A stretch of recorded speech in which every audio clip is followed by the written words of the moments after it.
Saudi अरब में America और Ukraine के अफसरों के बीच चर्चा लंबी चली। हालांकि यूक्रेन के जिन इलाकों पर रूस का कब्जा है, उस इलाके को लेकर जेलेंस्की समझौता करने को तैयार नहीं।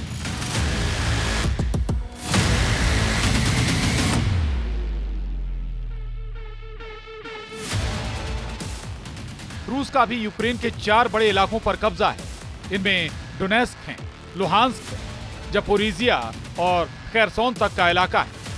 यानी पूरे पूर्वी यूक्रेन पर इस वक्त पुतिन की आर्मी का कंट्रोल है।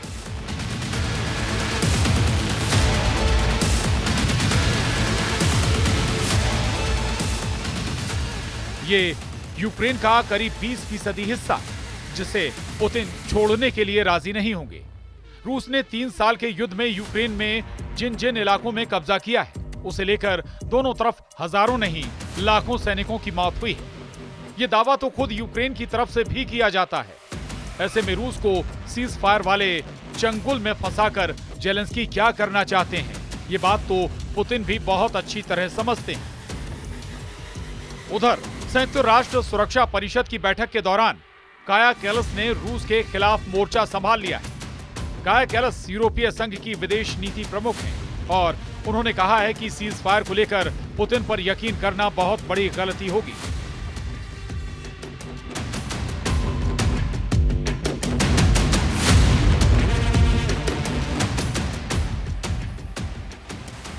यूरोप अपनी जिद पर टिका हुआ है। वो जेलेंस्की को और ताकतवर बनाना चाहता है। मेलोनी से लेकर मैक्रों बता रहे हैं कि यूक्रेन को कैसे बचाया जाएगा और इसी ट्रैक पर चलते हुए रूस को कैसे यूरोप से भी दूर रखा जाएगा।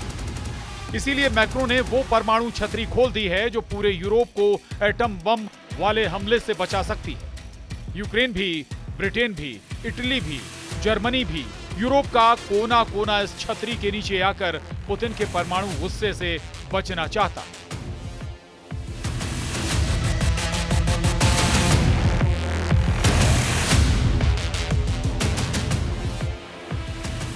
परमाणु छतरी यानी रूस की मिसाइलों के खिलाफ काउंटर अटैक की गारंटी जो अमेरिका के बाद फ्रांस और ब्रिटेन ही दे सकते हैं, क्योंकि यूरोप में इन्हीं दोनों के पास परमाणु हथियार है।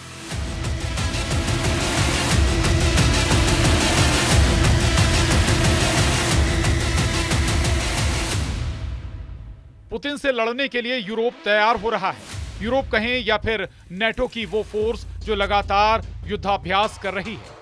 पुतिन से लड़ने के लिए जर्मनी भी बड़े फैसले कर रहा है।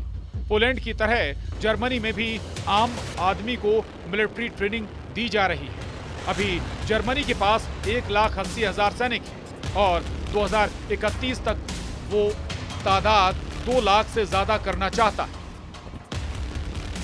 जबकि रिजर्व सैनिकों की तादाद भी 60,000 से बढ़ाकर करीब 2 लाख करने की तैयारी है। देखा जाए तो अभी तक अमेरिका की मदद ही है।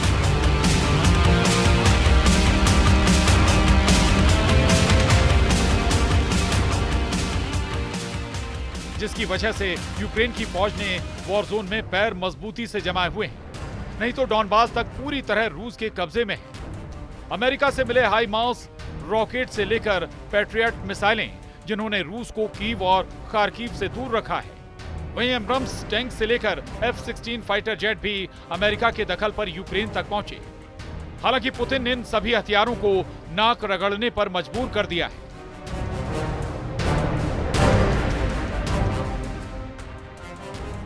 Bureau report, news 18।